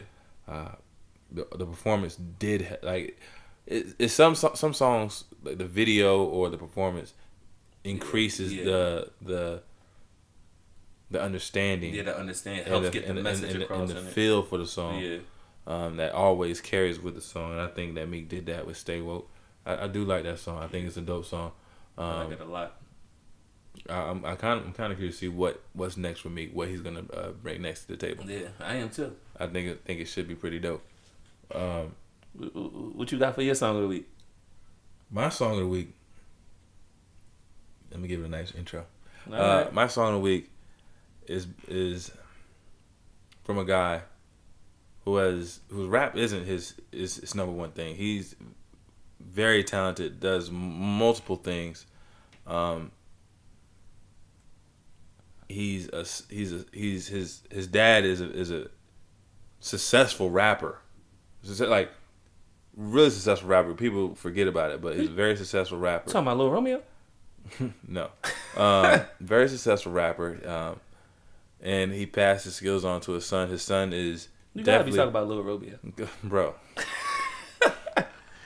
So he passed his skills on to his son. His son is still of the new school. You can tell how he raps, but every other bar he's giving you something that most rappers nowadays aren't doing, and he's not rapping about the same thing.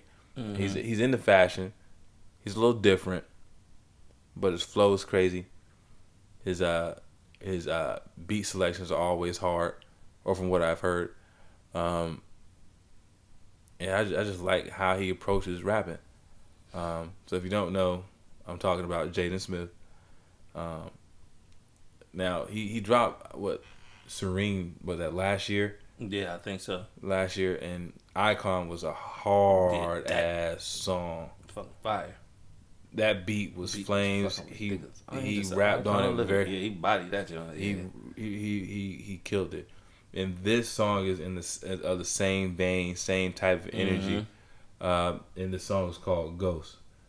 And he really don't have a chorus to it. It's a real short song. It's like 2 minutes long, and he's just spitting on it. Yeah, you know what I'm saying? Time. You know, and he says these little small stuff about like how he's got an energy car. He's trying to make the world better for his niece. Yeah, you know what I'm saying? That you're not gonna hear that. You're not gonna hear that from your regular rapper. Yeah, from your regular rapper who's spitting how he's spitting.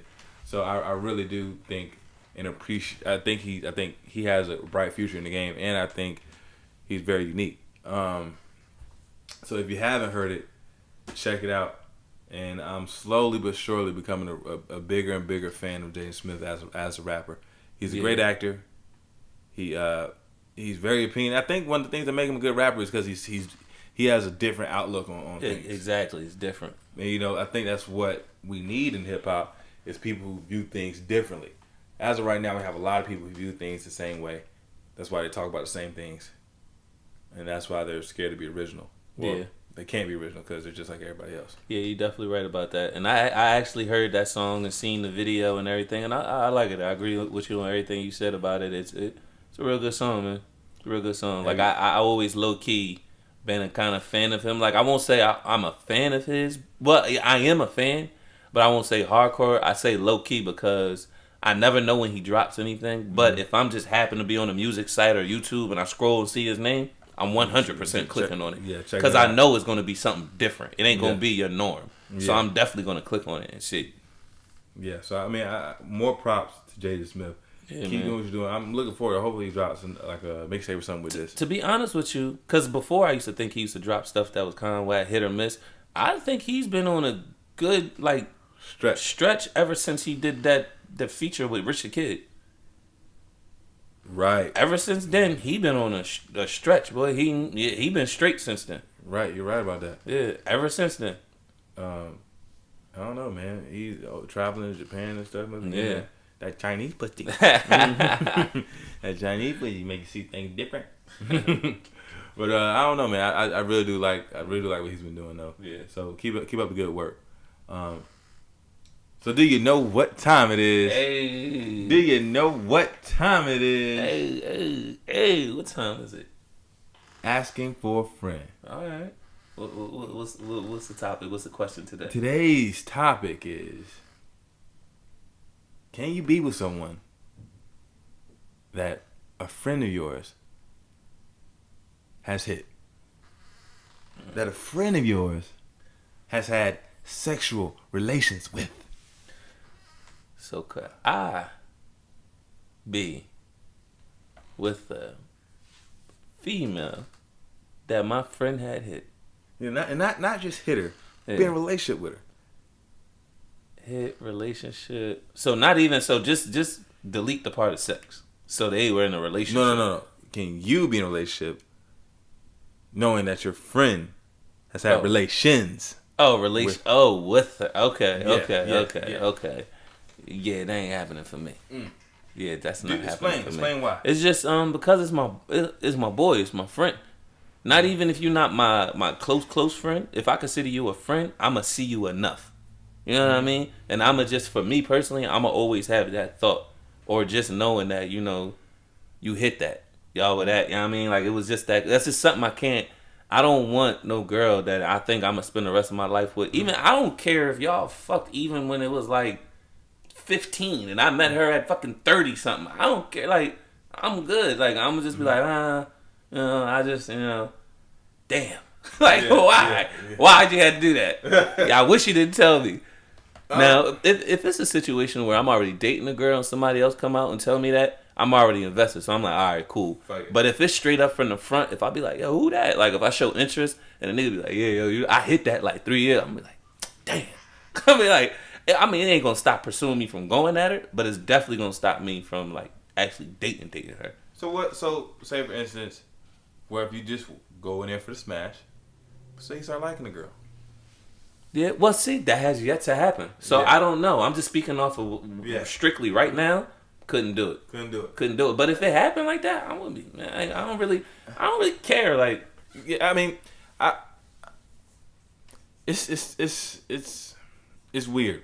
Yeah, it's weird, and I understand it being a little bit tough. Yeah, I know a couple guys who couldn't do it at all.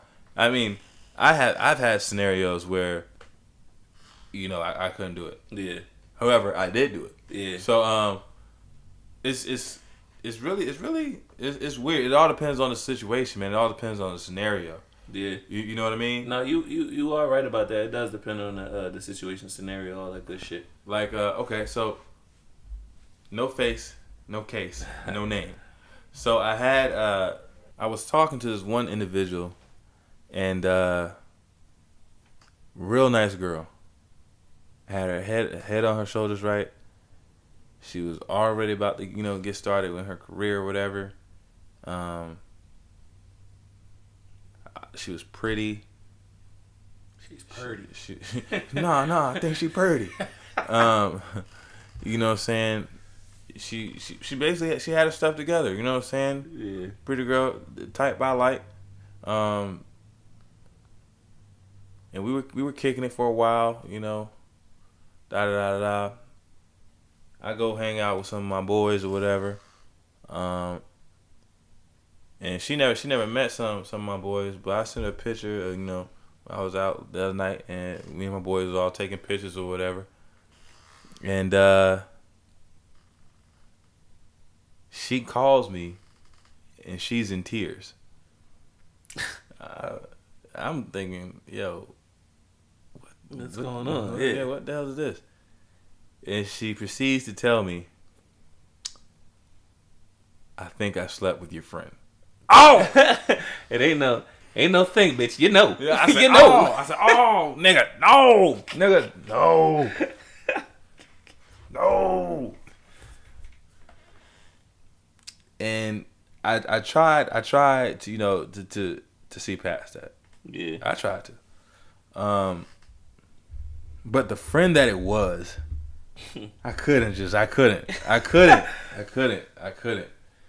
You know, there's other things going on in my life, and it's just like and with that on top of that, it was just like I couldn't do it. Yeah, I just couldn't bring my because this is my boy. You know what I'm saying? Yeah, I just couldn't do it. I couldn't do it. It was like I tried, I really tried, and I just couldn't bring myself around to just letting that part go.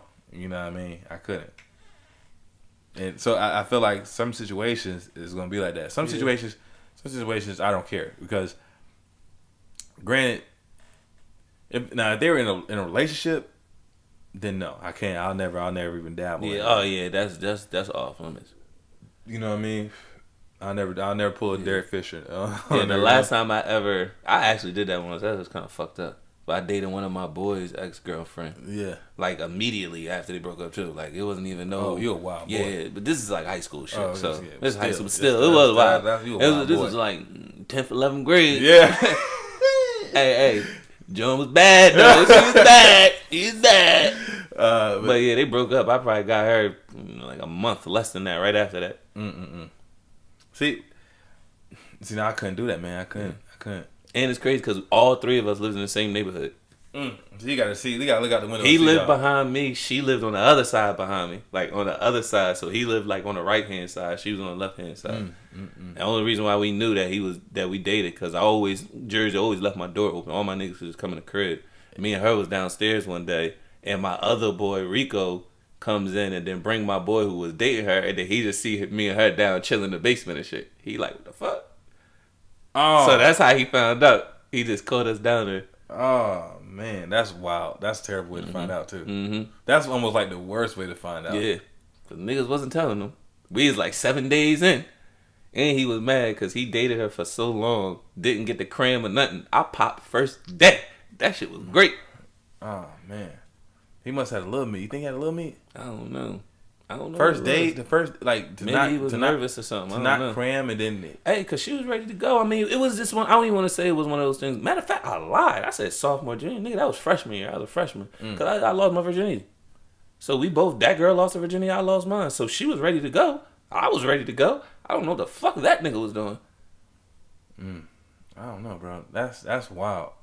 You took, bro. That's foul. Dude. Yeah, it is. You heard me. I said, "Oh fuck no!" And I took a virginity. That's foul. Foul to the max. Yo. Hey, I ain't never do it again though. What kind of nigga? Hey, who raised you? Hey, nigga, I felt guilty as hell afterwards. I ain't never do it again.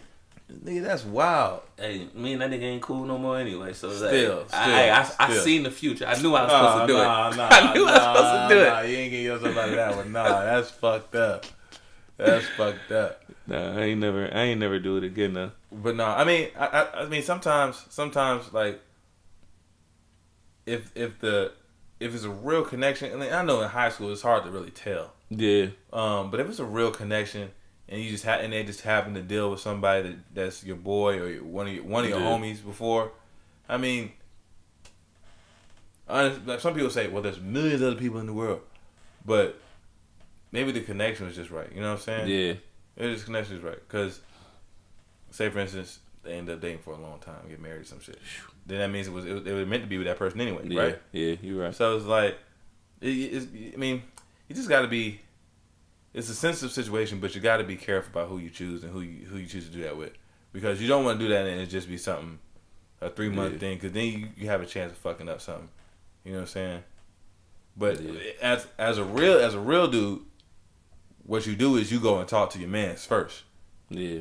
You know what I'm saying? Because if your man say, "Hey, nah, I can't do that." I mean, to be honest with you, I did that before. I did it before where the dude would be like, "Nah, man, go ahead," and I had to be like, "Well, nah, not with her, dog." I don't see it both ways. Yeah. So it's like, I mean, if the as a man, I mean, him being your boy, the least you can do is go and speak to him about it, see how he want to play it. You know what I'm saying? Yeah. Now, I wouldn't say I did do that. I wouldn't say I did and he wasn't for it, but the bitch, I mean, she was bad. I had to. Hey, man, I was young and horny than a motherfucker. Well, yeah, I mean, I had to get that nut off. Like, I had to. Especially if she was throwing it too. What? So. Man, throwing it at me. She had a grown woman's body. I'm little as hell, nigga. I wanted, what? Nigga, what? That was the best thing in the world. I understand you. You being weak to the situation, especially you ain't never had none. This girl fine, and she's throwing it at you, and plus the taboo that's on it, and 2 grades above me. So that was like, man, I felt like I was fucking somebody's mom. Yeah, somebody's mom. Yeah, so I mean, I do understand the temptation that comes along with that, but if possible, I think that everybody should talk to your boy about it. Women talk to you. See, women will never go for that. Yeah, women will never go for that, and that's why women probably end up doing it behind their girl back. Oh yeah, they don't care. They'll just do it behind their girl back. I know. But I think, and guys will too, but I think more than likely guys will just be like, "Yo, hey, man, if that's your boy, if that's your boy, you definitely gonna. You know what I'm saying? Hey, I ain't trying to, but you know what I'm saying? Hey, shit." And then you got respect to the decision from there on out. If you say no, then hey. You can respect it or pull a Brandon Jefferson. That was in my younger days. Yeah. You respect it or pull a Brandon Jefferson. I mean, I think for the most part, guys will respect him. As if that's your boy, you respect it. But STBC, let me know what y'all think. Yeah, let us know. You know what I'm saying? Do you think is that okay? Yeah, give me some kind of feedback. Let me know something. Do you think that people can just some people are just meant for somebody no matter what happened in the past? Say you can't judge somebody by the past. So how you really feel? Yeah. Let us know. But leave it in the comments. What if it's something like how you said, you was like depending on the person. What if I see this John, got a friend, he fucking call him Mark. And then, you know, you meet this girl, you bring her around, Mark like, yo, I hit that a couple months back. And you know Mark is dirty as shit. His nickname probably Dirty Mark or something. Like, I'm gonna have to cut that bitch off. Cause you know how Mark is. Cause I know how Mark is. He a dirty ass nigga. And if he got anywhere or around that let me know you're easy. So if Dirty Mark got you, you probably done fucked 1 million Dirty Marks. Yeah. I am cool on that, and you lucked up and got me. Yeah. Well, so I'm cool on that one. I do think who you fucking with too. Yeah. Who you like. Who you fuck with matters. Now, of course, that's also situational too, because Dirty Mark could have been like her friend for a long time and just having to get that in a long time. Don't matter, that nigga dirty. I know dirty bitches. I never put my dick nowhere near that shit. They've been dirty since I've been knowing them. Oh, well, yeah. So that it's like dirty of a Mark. Oh, okay. Well, I mean, I guess you're right, because I do judge on who you fuck. Yeah. Well, especially with women. Because guys just be like, I was wearing that night. Fuck it. Yeah. Sometimes. Depending on who the one girl is. Yeah. You know what I'm saying? There's always that one girl, like, nigga, you was fucking wild. But for girls, especially, like, you let that nigga Terry bone. Hell yeah. You know what I'm saying? So it's like, I understand sometimes with the judge. I do understand that. And I'm pretty sure girls feel the same way too. Yeah. I feel like they do. Yeah, for sure. I'm pretty sure of it. Oh, you hit her? But see, I feel like it's different though. Because because if a chick fuck a dirty nigga or just whatever, a nigga we don't think is like up to par or our caliber or something like that. Just put it like that. A nigga gonna be like, I don't want no parts of that shit. She easy or something. That's what I think in my head. She easy. But I feel like a dude could smash or like have sex with a girl that's not on their level or is attractive to them or whatever it is. The sense to them, I feel like they will initially be like, ew, you hit that, blah, blah, blah. But to them, they'll be like... Upgrade. Yeah, upgrade. Well, if he hit that, then I definitely know I could get it. That's how I think. That's how they be thinking. Yeah. Like, yeah, you hit that. But then in the back of their mind, they like, well, I know he gonna fuck me then. Like, that's just how, if they that type of junk. Yeah. That wants to just do that. But that's just how I think. I mean, I feel you. I completely feel you on that. Look. Yeah. I'm trying to not be judgmental of people in any type of way. You know what I'm saying? Just try to put myself in their shoes, see where they're coming from. You know, have a better understanding. But at the end of the day, you let Terry bone down. I don't know, man. Terry and Dirty Mark, man. Terry, you let Terry or Dirty Mark hit. You out of luck. You out of luck. So listen, that's all we got for today. Yes, sir. It's been a wonderful time. Remember, follow me, Chef_Nix on Twitter, Chef Nix on IG. Damn, I'm still Jeffers_PCG on IG. That's about it. Still ain't get that Twitter yet. Nigga still working, man. Nigga still working. Ah, man, don't believe this guy. He ain't gonna never get it. He ain't gonna never gonna get it. Hey, I'll be tweeting soon. Don't worry. But yeah, I hope you enjoyed today's episode.